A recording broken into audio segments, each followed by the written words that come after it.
You know that feeling when you step on a conversational landmine?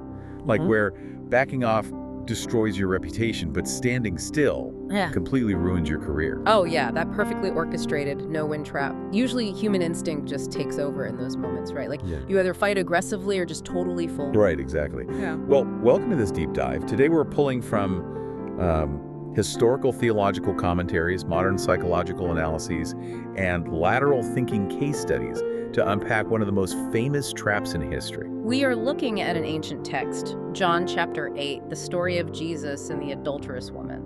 But, and this is key, we aren't just looking at it as a religious document. We're breaking it down as a masterclass in lateral thinking and conflict resolution. Yeah. It is perfect for a curious learner like you who loves finding those hidden psychological aha moments. Yeah, to set the stakes here, religious leaders basically drag a woman caught in adultery before Jesus, and they present this textbook binary trap. The ultimate no-win scenario. Exactly. They say, well, the law of Moses says to stone her. What do you say? So if he says, stone her, his whole reputation for radical mercy is just dead. Right, and if he says let her go, he becomes a heretic, actively breaking the law. It's a total landmine. But instead of taking the bait, he just bends down and starts silently writing in the dirt.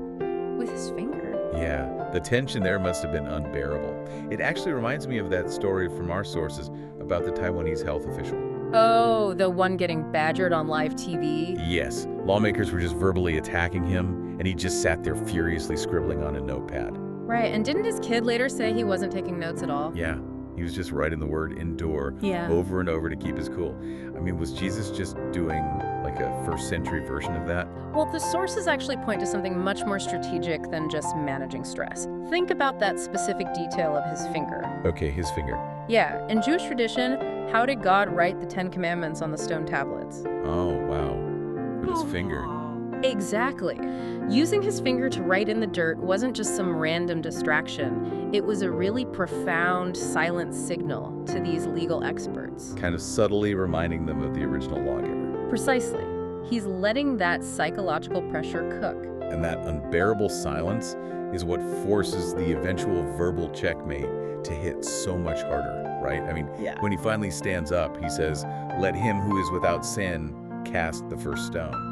Which is brilliant because he actually completely agrees with the law. He just alters the condition of who acts first. Right, the brilliance is in the mechanism. Yeah, it's what our sources call indirect wisdom. You see, when an attacker presents a binary choice option A or B, they already have a script prepared to destroy you either way. So choosing option C just paralyzes them. Exactly, because it introduces a variable they hadn't mentally prepped for. It retains their rule, but fundamentally changes the execution.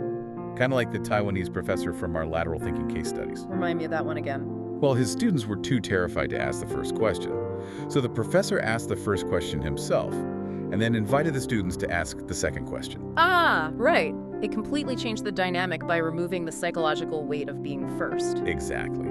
Though obviously the weight here is significantly darker than a shy student. Yeah, this is the literal weight of initiating an execution. Indirect wisdom works by breaking the predictable reaction, like King Solomon threatening to split a baby to find the real mother. Or that source analogy of the woman being stalked. Instead of panicking and pressing her specific floor on the elevator, she presses every single button to confuse the stalker. Exactly. You shift the paradigm to reveal the deeper truth. So the attacker's script is completely broken here. Suddenly, this angry mob is holding these heavy stones and the spotlight is glaring right back at them. And then they just fold. They drop their weapons and walk away. But, and this is fascinating, the text notes they leave in a very specific order, from the oldest to the youngest. Wait, why the older ones first? Did they just figure out the trap faster or something? It's actually about accumulated baggage. The older you get, the more life experience you have, right? Yeah, which inherently means you have more hidden sins and regrets. Exactly. That reality prompts much faster self-reflection when you're suddenly faced with the moral mirror. That makes so much sense. I mean, the 19th century theologian John Nelson Darby noted in our sources that human nature just loves finding someone worse than us. So we can feel better about ourselves. Right. It's really unsettling to think that our outrage at others is often just a defense mechanism. It's so much easier to fixate on a visible mistake in front of you than to deal with the skeletons in your own closet. Which brings us to the core takeaway for you listening. True wisdom in conflict isn't about winning an argument through brute force. It's about shifting the perspective to force internal reflection on the other side. This ancient masterclass is incredibly relevant for you today. Just think about modern social media cancel culture. Oh, absolutely. It's basically a massive digital version of this exact mob. Yeah, armed with digital stones demanding binary answers. So we'll leave you with a question to ponder the next time you see a public pylon. What stones are you holding right now? And who is holding the metaphorical pen in the dirt today?